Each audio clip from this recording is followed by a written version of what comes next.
Assalamualaikum warahmatullahi wabarakatuh. Jumpa lagi bersama saya Wildan Taufik Ramdhani di channel Wilfik Official ya. Kali ini saya ingin berbagi ilmu kepada teman-teman, khususnya bagi teman-teman pemula yang ingin belajar aplikasi CorelDRAW. Untuk tahapan pertama ini yang harus teman-teman ketahui adalah apa sih fungsi-fungsi dari elemen yang ada pada aplikasi CorelDRAW ya. Nah, kita harus mengetahui workspace-nya atau works area yang ada di aplikasi CorelDRAW ya. Yang di atas ini teman-teman ini adalah jendela bar ya. Fungsinya untuk menampilkan areanya gitu ya. Baik itu menampilkan secara keseluruhan atau setengahnya atau sama sekali tidak ditampilkan ya, seperti itu. Oke, selanjutnya kita fullkan terlebih dahulu. Nah, di sini ada 5 cara ya untuk membuat project. Nah, teman-teman ketika ingin membuat suatu project di aplikasi CorelDRAW ada 5 caranya yang wajib teman-teman ketahui. Dan ini sesuai dengan apa yang mungkin teman-teman mudah ya. Yang pertama, teman-teman bisa buat project baru itu di file, lalu ada new di sini ya. Oke, ini akan ditampilkan create a new dokumennya seperti apa ya, atau projectnya. Silakan, misal saya akan kasih nama project 1 ya. Untuk preset destinationnya ini custom saja ya, teman-teman bisa pilih juga ya. Untuk ukurannya, untuk size-nya sesuai dengan kebutuhan, saya akan gunakan 4, ukurannya 21 x 29,7 cm ya. Untuk format projectnya ini portrait ya. Kalau landscape kebutuhannya yang ini ya, yang icon gambarnya miring, terlentang ya. Oke, untuk numbernya number 1 atau page 1. Oke, ini juga bisa ditambah teman-teman, mau page berapa misalnya sesuai dengan kebutuhan. Nah, ada yang mungkin perlu diperhatikan yaitu mengenai tentang primary color mode ya. Di sini kebutuhan kita apa sih ya? Apakah ini khusus untuk dicetak atau hanya sepintas tentang untuk dokumentasi di digital misalnya, di posting di media sosial atau digitalisasi. Kalau semisal hanya kepentingannya untuk diupload karyanya atau tak dicetak ya, gunakan RGB. Tapi sebaliknya, kalau ingin dicetak maka gunakan warnanya itu CMYK, karena ini berpengaruh. Banyak sekali di kalangan para para pemula yang sudah lama-lama membuat projectnya tapi pas dicetak berubah warnanya. Jadi atur terlebih dahulu untuk proses pembuatan atau penyesuaian warna yang akan dibuatkan nantinya. Oke, dikarenakan saya hanya sepintas tentang digital saja ya yang nanti akan diposting, saya gunakan RGB saja. Oke, kalau sudah kita klik OK. Oke, jadi ini satu caranya ya, teman-teman ke file new ya. Cara kedua, bisa diklik nih, ada icon kertas dan tambah di sini. Kita bisa klik. Nah, ini juga ada tampilan seperti ini. Oke ya, dua caranya. Yang ketiga, teman-teman bisa tambah di sini ya. Ada new ya. Nah, 3 ya. Yang keempat, teman-teman bisa CTRL-N di keyboard ya. Oke, CTRL-N di keyboard juga itu untuk membuat project baru. 4 ya. Satu lagi yang kelima, teman-teman masuknya misal dari tahapan pertama, barangkali teman-teman tampilannya seperti ini. Nah, maka klik new document. Oke ya. Klik OK. Nah, jadi ada 5 cara untuk pembuatan new project atau new dokumen atau project baru atau dokumen baru dengan cara tadi ke file, lalu new, terus ada icon di sini ya. Nah, ada satu lembar kertas dan tambah add ya di sini. Terus bisa juga ditambah di sini ada icon tambah. Terus bisa juga dengan CTRL-N ya, dan satu lagi diklik di sini teman-teman. Oke ya. Oke, karena itu sangat penting ya, perlu untuk disampaikan. Nah, selanjutnya bagaimana untuk kita setelah kita buat new project atau project baru atau dokumen baru, kita pengenalan ya. Di atas ada yang namanya menu bar ya. Ini dengan berbagai macam fungsinya dan punya subnya masing-masing sesuai dengan fungsinya juga masing-masing. Terus di bawahnya ada properti di sini ya. Ini unsur-unsur yang nanti bisa muncul baik dari menu bar ataupun dari tool-tool yang lainnya gitu ya. Terus di bawahnya ya sebelah sini ini ada toolbar atau toolbox ya. Area sebelah sininya ini ada warna atau color ya beserta mungkin fitur-fitur lainnya. Dan di bawah ini adalah halaman ya atau page. Teman-teman misal project yang ke-6 ya. Misal ada beberapa project di sini, page 1, page 2, page 3, tapi dalam satu project. Oke ya. Paham ya mungkin maksudnya. Jadi ini hanya halaman saja dan ini bisa dirubah ya dengan cara misal klik kanan ada rename ya di sini. Misal di sini halaman 1 ya. Sama saja sebenarnya. Di sini halaman 2, halaman 3 seperti itu. Nah, kali ini saya akan memperkenalkan Fix Tool ya. Fix Tool ini berfungsi sebagai tool untuk menyeleksi, baik itu menyeleksi objek, bisa merubah juga posisi, merubah ukuran juga ya, dan seterusnya. Contohnya nih, saya akan buat lingkaran ya, buat lingkaran dan intinya buat logo ya, logo yang sederhana saja. Nah, lingkaran ini teman-teman bisa menggunakan ellipse tool atau F7 di keyboard ya.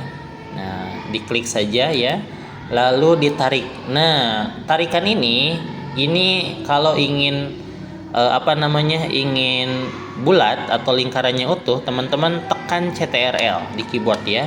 Nah, ini akan utuh. Beda halnya kalau semisal dilepas. Kalau dilepas memang lonjong ya atau gepeng misal. Nah, maka diutamakan tekan CTRL supaya lingkarannya utuh. Oke ya. Nah, terus kita kasih warna ya. Misal warnanya warna biru ya. Oke, warna biru seperti ini. Dan ketika ingin buat project lainnya, lingkaran lagi, teman-teman tinggal klik lagi, tekan ya, tahan kayak seperti ini ya. Kasih warna. Nah, seperti itu ya. Kita ke Fix Tool lagi. Nah, selanjutnya tadi ini berfungsi untuk menyeleksi ya. Ini untuk menyeleksi objek mana yang akan kita seleksi, yang akan kita gunakan ya. Terus untuk merubah ukuran juga bisa tuh ya, ukurannya bisa dirubah juga, baik kecil ataupun besar. Nah, selanjutnya ada text tool ya. Text tool ini berfungsi untuk membuat teks atau mengedit juga paragraf ya, tergantung. Kalau ingin membuat teks simple, misal diklik saja, misal huruf F seperti ini. Oke, ini bisa kita tarik ya. Kan tariknya jangan dari pinggir ya, otomatis nanti akan gepeng atau lonjong, apalagi dari atas ya, seperti itu. Tapi ditariknya itu dari sudut ya, baik sudut atas ataupun sudut bawah. Nah, kita tebalkan. Nah, kalau sudah seperti ini ya, misal tarik sedikit ya, kita blok. Nah, di blok, klik C, klik E ya di keyboard. Ini tinggal dikasih warna putih.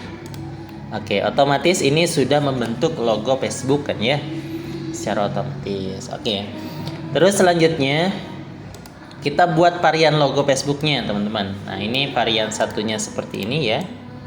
Oke, varian yang keduanya misal dari kotak. Oke, kita menggunakan rectangle tool ya, atau F6 di keyboard. Fungsinya untuk membuat kotak.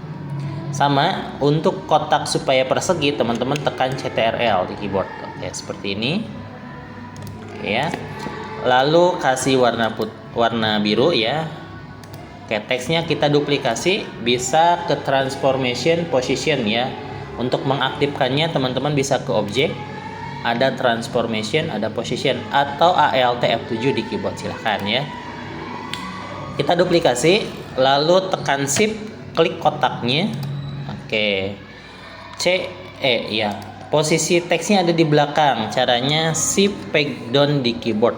Tekan shift peg down-nya diklik. Oke, seperti ini ya. Dua ya, ada dua logo Facebook.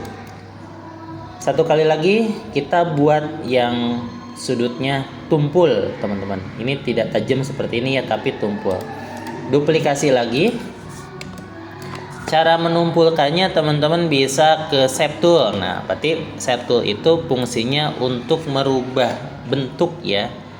Ya, baik bentuk yang tadinya kotak menjadi lingkaran atau lingkaran menjadi bentuk yang persegi ya. Nah, kita tujuannya ingin menumpulkan sudutnya, teman-teman tinggal sesuaikan saja.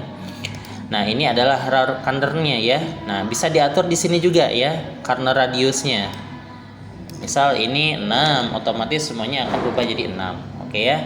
Atau misal ini 1, otomatis semuanya akan jadi 1. Kalau ingin dipisah satu-satu, teman-teman tinggal diklik saja tanda gemboknya seperti ini. Misal ini 4 ya, tuh akan jadi seperti ini. Yang ini misal 4 juga, akan jadi seperti ini ya. Oke, Ctrl Z. Nah, kita tambahkan lagi teksnya seperti ini. Shift pick up supaya posisinya di depan, tekan shift, klik kiri, lalu klik C. Nah, jadi ada 3 cara ya. Ada 3 cara teman-teman bisa membuat logo ya. Ini logonya ada 3 nih. Jadi baik yang menggunakan lingkaran, kotak yang utuh, kotak yang sudutnya itu tumpul ya. Terus bagaimana cara menghilangkan outline-nya? Untuk menghilangkan outline-nya, teman-teman bisa di blok, lalu klik kanan di tanda warna silang ini ya, klik kanan, otomatis outline-nya hilang. Seperti itu ya. Oke, kita buat lagi logo Instagram. Sebelum logo Instagram, logo YouTube dulu ya. Logo YouTube misal dari lingkaran kita kasih warna merah ya. Terus buat segitiga. Nah, ada polygon tool di sini. Teman-teman tinggal pilih ya polygon tool. Sama tekan CTRL supaya utuh ya segi 5-nya. Untuk merubah menjadi segitiga, nah di atas di sini ya. Teman-teman bisa atur untuk unitnya di sini, point or side-nya ya. Ini saya akan rubah diperkecil menjadi 3. Oke. Nah, terus kita ke pixel supaya posisinya ini bisa miring atau berubah rotasinya ya. Teman-teman bisa ke rotasi di sini ya, angle of rotation. Nah, ini bisa diatur secara angka ya, ataupun secara manual ditarik seperti ini. Diklik 1 kali lagi ya, misal klik 1 kali lagi. Nah, sampai muncul tanda seperti ini juga bisa diatur ya. Oke. Tapi rekomendasi menggunakan angle of rotation saja. Di sini kita klik min 90 derajat ya. Nah, otomatis akan berubah seperti ini. Ya, tinggal diklik, lalu kita kecilkan ukurannya. Di blok, klik C. Ya, oke, seperti ini. Tambahkan warna putih. Oke ya, jadi ini icon logo YouTube ya. Terus selanjutnya bisa juga dari persegi panjang ya, silahkan persegi panjang. Oke, misal ini sudah dibuatkan, kasih warna merah, tinggal ditambahkan logo bentuk segitiganya. Posisinya ada di belakang, shift pick up di keyboard. Oke, ditarik ya, di blok CE ya. Oke. Yang ini juga sama, ketika ingin dibuatkan tumpul, tinggal ditumpulkan lagi teman-teman menggunakan shape tool. Oke, seperti ini, tinggal kita tarik. Oke, tinggal ditambahkan lagi segitiganya. CE ya. Oke. Nah, udah 3 ya. Satu lagi yaitu kita akan belajar mengenai tentang gradasi warna dan bentuk juga ya. Nah, untuk yang selanjutnya yaitu logo Instagram ya, yang lumayan agak rumit. Oke, butuh kefokusan. Nah, untuk logo Instagram kita gunakan atau saya gunakan rectangle tool ya, untuk membuat kotak terlebih dahulu. Oke, contohnya seperti ini. Nah, ya. Kotaknya utuh. Terus kita tumpulkan lagi sudutnya menggunakan shape tool ya, menggunakan shape tool atau F10 di keyboard seperti ini. Oke ya. Selanjutnya kita atur ketebalannya ya. Misal di sini ada weight-nya berapa sih ketebalan outline-nya? Misal 0,44 ya. Nah, misal 4 di sini. Dan kita duplikasi lagi ya. Kita duplikasi lagi. Oke, duplikasi lagi, dikecilkan. Ini rubah menjadi lingkaran dengan menggunakan shape tool lagi. Tarik seperti ini. Oke ya. Nah, kita buat lingkaran di sini. Oke. Dengan menggunakan ellipse tool. Nah, ini sebenarnya sudah membentuk logo ya, logo Instagram sebenarnya. Tinggal dikasih warna. Nah, dikarenakan supaya ini menjadi bentuk bukan outline ya. Kalau dibentuk ini bisa dikasih warna ya, dalamannya seperti ini ya. Nah, seperti ini ya. Nah, sedangkan ini hanya outline saja, tapi outline-nya berupa bentuk. Teman-teman tinggal kasih dulu non warna di sini ya. Oke, ini kasih warna hitam terlebih dahulu. Teman-teman klik Ctrl Shift key ya di keyboard. Nah, otomatis ia akan berubah ya. Akan berubah menjadi bentuk yang tadinya awal mulanya hanya warna outline saja. Ini juga tekan Ctrl Shift key ya. Oke, yang ini gak usah. Lalu kita buat latarnya. Oke, latarnya itu warna ya. Oke, tekan Ctrl ya, sesuaikan. Oke, untuk ukurannya misal ini kita tumpulkan lagi ya, sesuaikan. Oke, seperti ini misal ya. Oke, kurang tumpul dikit lagi. Ini misal dikasih warna merah ya. Warna merah. Duplikasi lagi, misal dikasih warna apa ya? Biru ya, warna biru. Kita kasih warna biru. Lalu kita transparansikan. Nah, transparansi tool ini berfungsi untuk membuat transparan ya pada objek. Kita tarik misal dari sudut, nah maka akan jadi seperti ini. Atau birunya rubah menjadi warna apa, misalnya yang agak tua, silahkan sesuaikan. Nah, ini transparannya bisa diatur. Nah, semakin transparannya ke putih, otomatis transparannya semakin kecil. Tapi bedanya kalau transparannya ke hitam, berarti transparan warna yang kedua itu semakin dominan ya, seperti itu. Kita tengah-tengah saja. Duplikasi lagi misalnya, kasih warna kuning. Kasih warna kuning. Maaf ya. Diduplikasi lagi. Ya, ini duplikasi. Play 1 kasih warna kuning. Nah, ini bisa dimirrorkan. Nah, mirror itu fungsinya untuk mengatur mirror vertikal atau mirror horizontal ya, silakan. Tinggal diatur. Ini juga transparannya kita atur. Oke ya, sedemikian rupa silakan. Kita juga atur mirrornya. Oke, seperti ini ya contohnya ya. Blok tanpa outline. Nah, yang ini kita gabungkan ya. Cara gabungkannya bisa di well ya, di blok seluruhnya lalu di well. Oke, seperti ini otomatis ini sudah gabung ya. Nah, ini pasti ketimpa di bawah. Caranya shift peg up lagi. Oke, ini kasih warna putih teman-teman. Oke, di blok CE. Oke, nah ini tinggal dikecilkan sedikit. Oke, atur ukurannya. Oke, nah ini logo Instagramnya ya. Kalau ingin dibuat dari lingkaran, tinggal menggunakan yang namanya ellipse tool ya. Oke, itu pembelajaran pertama atau berbagi pengalaman ya. Bagaimana tahapan pertama teman-teman belajar aplikasi CorelDRAW untuk pemula khususnya, membuat bentuk dan mengenal tool-tool yang ada di aplikasi CorelDRAW. Sementara untuk tahapan pertama sekian, semoga videonya bermanfaat, tutorialnya bermanfaat, dan jangan lupa di subscribe bagi yang belum gitu ya, dan diklik tombol loncengnya juga supaya notifikasi videonya ada. Dan jangan lupa di share, like juga ya, barangkali ingin di komen silahkan di kolom komentar. Salam Wilfik, assalamualaikum warahmatullahi wabarakatuh.